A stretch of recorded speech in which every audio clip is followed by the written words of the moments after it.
જય હિન્દ મિત્રો, સ્વાગત છે એક નવી માહિતી નવા વિડીયોની અંદર। મિત્રો, આજના વિડીયોની અંદર ગુજરાત પોલીસ ભરતીને ધ્યાનમાં રાખીને લોકરક્ષક દળ કોન્સ્ટેબલ અને પીએસઆઈ આ બંને ભરતીની લેખિત પરીક્ષા ક્યારે આવશે તેમની અપડેટ જોવાની છે। તદુપરાંત લેખિત પરીક્ષા માટે કેન્દ્ર છે તે કયા કયા શહેરની અંદર આવી શકે છે આ બંને વિગત છે તે એક જ વિડીયોની અંદર આપણે કવર કરવાની છે। જે આ મિત્રો પીએસઆઈનું ગ્રાઉન્ડ જે ફિઝિકલ છે તે પૂર્ણ થઈ ગયેલું છે અને લોકરક્ષક દળ કોન્સ્ટેબલનું જે ફિઝિકલ છે ગ્રાઉન્ડ છે તે હાલ ચાલુ છે, પરંતુ લેખિત પરીક્ષા ક્યારે આવશે તેમની સંભવિત તારીખો છે તે ત્યારે જાહેર થઈ ગયેલી છે।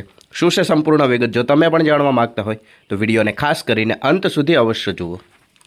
સૌથી પહેલાં ગુજરાત પોલીસ ભરતીની લેખિત પરીક્ષાની સંભવિત તારીખોની વાત કરીએ તો પીએસઆઈનું જોઈએ તો પીએસઆઈનું ફિઝિકલ હાલ અત્યારે પૂર્ણ થઈ ગયેલું છે અને ફિઝિકલની અંદર પાસ થયેલા લગભગ ઉમેદવાર મિત્રો છે તે 1,15,000 આજુબાજુ એવા ઉમેદવાર મિત્રો છે જેમાં પીએસઆઈની અંદર ફોર્મ ભરેલું હતું અને પીએસઆઈનું ફિઝિકલ સફળતાપૂર્વક પાસ કરેલું છે।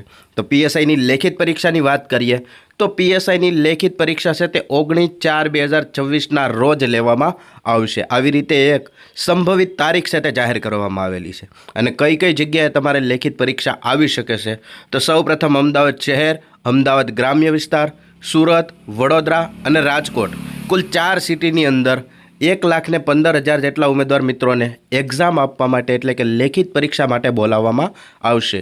19/4/2024ના રોજ આ લેખિત પરીક્ષા લેવામાં આવશે। આ વાત થઈ પીએસઆઈની। એવી જ રીતે હવે લોકરક્ષક દળ કોન્સ્ટેબલની વાત કરીએ તો કોન્સ્ટેબલની અંદર લગભગ 3 લાખ જેટલા ઉમેદવાર મિત્રો છે તે ફિઝિકલની અંદર પાસ થશે। આ આંકડો છે તે એક સંભવિત આંકડો છે કે લગભગ 2 થી 3 લાખ આજુબાજુ ઉમેદવાર મિત્રો છે તે ફિઝિકલમાં પાસ થશે, કારણ કે હજી લોકરક્ષક દળ કોન્સ્ટેબલનું ફિઝિકલ ચાલુ છે અને જ્યારે સંપૂર્ણ રીતે પૂર્ણ થઈ જાય ત્યારે તમને ઓફિશિયલ આંકડો મળી શકશે। અહીંયા જે આંકડો દર્શાવવામાં આવેલો છે તે સંભવિત આંકડો છે કે લગભગ 3 લાખ જેટલા ઉમેદવાર મિત્રો છે તે પાસ થઈ શકશે। તો લોકરક્ષક દળ કોન્સ્ટેબલ એટલે કે એલઆરડીની વાત કરીએ તો તેમની લેખિત પરીક્ષા 14/6/2024ના રોજ યોજવામાં આવશે અને આ તારીખ પણ સંભવિત તારીખ છે।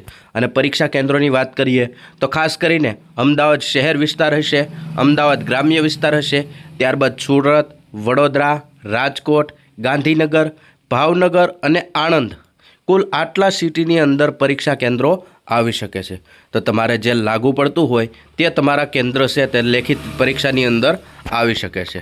ખાસ અમદાવાદ ગ્રામ્ય અને અમદાવાદ શહેર બંનેનો સમાવેશ કરવામાં આવેલો છે પીએસઆઈ અને લોકરક્ષક દળ કોન્સ્ટેબલની અંદર। તદુપરાંત તેમાં સુરત અને વડોદરા અને રાજકોટ આ 4 સિટી છે તે લોકરક્ષક દળ કોન્સ્ટેબલની અંદર પણ હશે અને પીએસઆઈની અંદર હશે। અને લોકરક્ષક દળ કોન્સ્ટેબલની વાત કરીએ તો ઉમેદવારોની સંખ્યા 3 લાખ જેટલી હોવાથી તેમાં ગાંધીનગર, ભાવનગર અને આણંદનો પણ સમાવેશ કરવામાં આવેલો છે। આવી રીતે લોકરક્ષક દળ કોન્સ્ટેબલની અંદર લગભગ 7 થી 8 શહેરની અંદર પરીક્ષા લેવામાં આવશે, જ્યારે પીએસઆઈની અંદર 4 શહેરની અંદર પરીક્ષા લેવામાં આવશે। આવી રીતે લેખિત પરીક્ષાને ધ્યાનમાં રાખીને મહત્ત્વની કહી શકાય એવી સંભવિત તારીખો છે તે જાહેર કરવામાં આવેલ છે, સોશિયલ મીડિયાના આધારે જાહેર થયેલી છે। જોકે ભરતી બોર્ડ દ્વારા અથવા તો ભરતી બોર્ડના કોઈ પણ અધ્યક્ષ દ્વારા આમને લગતી હજી સુધી કોઈ પણ જાતની ઓફિશિયલ માહિતી નથી આવી, માત્ર ને માત્ર સોશિયલ મીડિયાના માધ્યમે આપણને આ સંભવિત તારીખો અને સંભવિત આંકડાઓ મળેલા છે, જે તમે સ્ક્રીન ઉપર જોઈ શકો છો અને વિડીયોની અંદર પણ પૂરી માહિતી જોઈ। તદુપરાંત આવી નવી માહિતી જોતા રહેવા માટે હમણાં જ ચેનલને સબસ્ક્રાઈબ જરૂરથી કરી લેજો।